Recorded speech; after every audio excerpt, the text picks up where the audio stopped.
স্বামী হিসাবে 5টা কাজ করতে হবে। এক, আতেবা মাতায়েমতা, যে মানের খাচ্ছ বউকে সে মানের খাওয়াবা। 2, ফাকসুহা মাক্তা সাইতা, যে মানের কাপড় পরো বউকে সে মানের পরাবা।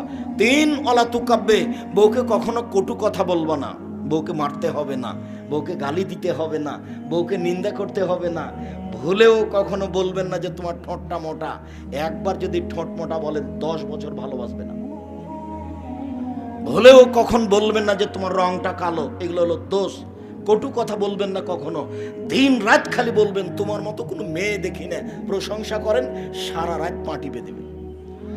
একটু প্রশংসার ভিখারি, মুখটা একটু সামলে রাখবেন, কটু কথা বলবেন না, নিন্দা করবেন না। এই কথা মুহাম্মদ সাল্লাল্লাহু আলাইহি ওয়াসাল্লাম বলছেন। সে বাপকে, শ্বশুর শাশুড়িকে গালি দিবেন না বলেও ইনশাআল্লাহ সংসার সুন্দর হবে। 4, মুখের উপরে মারবেন না। 5, ওলা তাতরুকা ইল্লা ফিল বাইতে, নিজের বাড়ি ছাড়া কোথাও যেতে দিবেন না।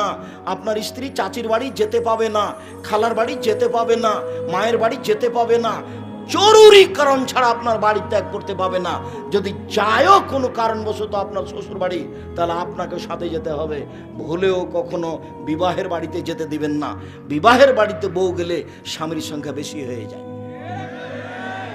বিবাহ ওটা কেটে দিবেন, পুরুষ মনে করবেন নিজেকে পুরুষ। আর বাড়িতে 44 ধারা জারি থাকবে, কারফিউ।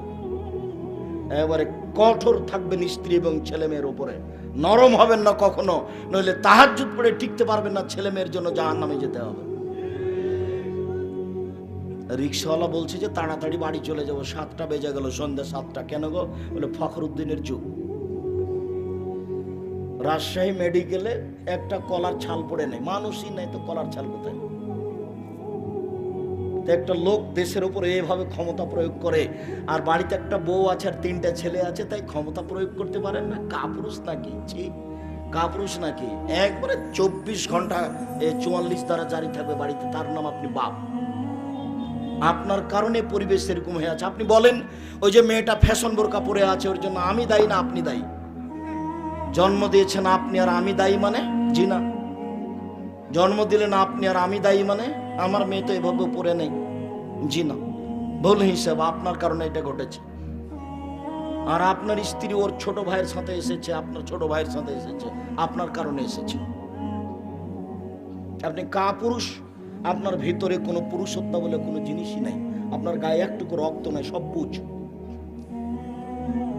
এটা ব্যক্তিত্ব থাকতে হবে, পুরুষত্ব থাকতে হবে, ক্ষমতা থাকতে হবে। স্ত্রীর সাথে মিলতে পারে, তার নাম পুরুষত্ব নয়। যে কোনো স্ত্রীর অন্যায় দেখলে গাও জ্বলে উঠে, তার নাম পুরুষ। কেন আপনার এরকম হবে? জরুরি প্রয়োজন ছাড়া আপনার স্ত্রী বাড়ি ত্যাগ করতে পারবে না, তার নাম আপনি পুরুষ। মনে রাখবেন এই 5টা জিনিস আপনার জন্য।